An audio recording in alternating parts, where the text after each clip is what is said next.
As we said in part 1 of this review series, the smartphone half of the Asus Padfone X delivers an Android experience just about dead center of average. Fortunately, things get a whole lot more interesting in tablet mode, which makes the Padfone something worth considering for those in need of an all-in-one Android solution. And best of all, you don't pay a single extra penny for it. I'm Michael Fisher, this is Pocketnow, and this is our Asus Padfone X video review part 2, Tablet Edition.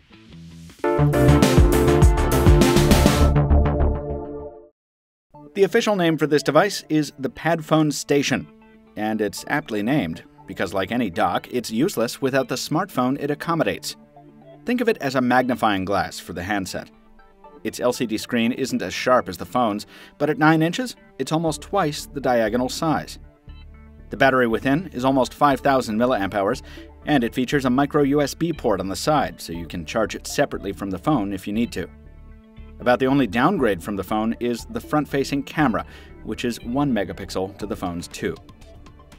The handset slides into a receptacle dead center of the backside, held in place by a combination of rubber teeth and a sturdy docking interface that doesn't let it fall out, but it does allow for enough movement to make the whole thing rattle slightly when shaken. In docked configuration, the device is a heavy 664 grams and 11.6 millimeters thick. It's fairly awkward to hold, especially in portrait, and it's wobbly on a tabletop. Streamlined Simplicity, this is not. On the bright side, Asus provides a flip cover for the phone that can be left on even when the phone is docked to the tablet, and its exposed position means the phone's camera lens is open for use in tablet mode. Fortunately, you don't need to rely on the phone's puny rear-firing speaker when it's docked. The Padfone Station includes a pair of front-firing speakers flanking the display.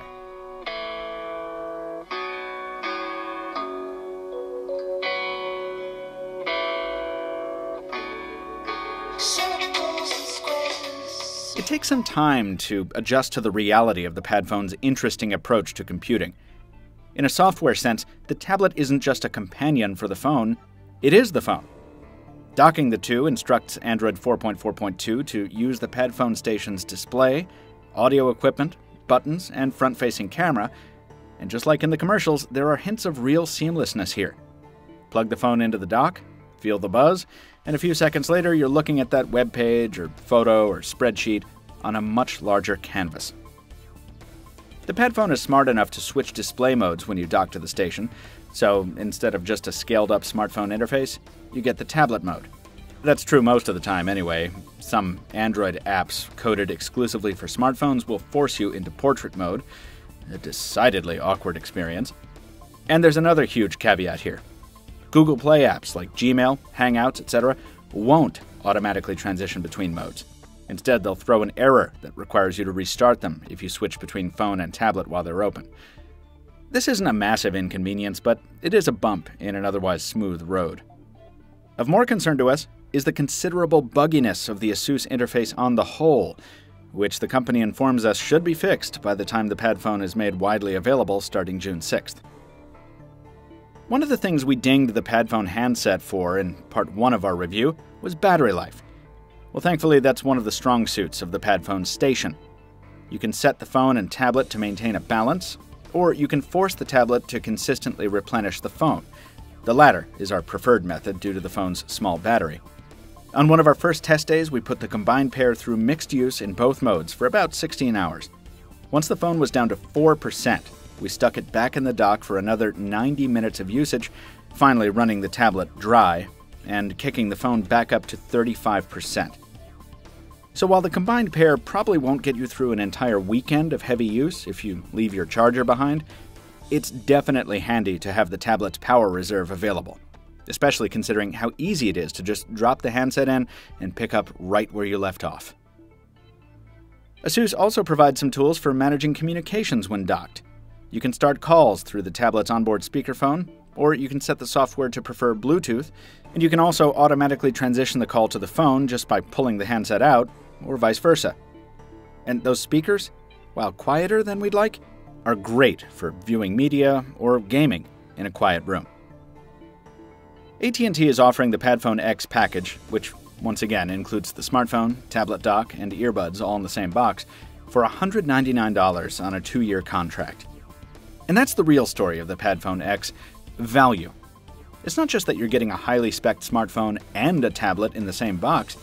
There's also a recurring savings here, because at&t doesn't require a special data plan for the Padfone. You're paying the same amount for data that you would if it was just a standalone phone.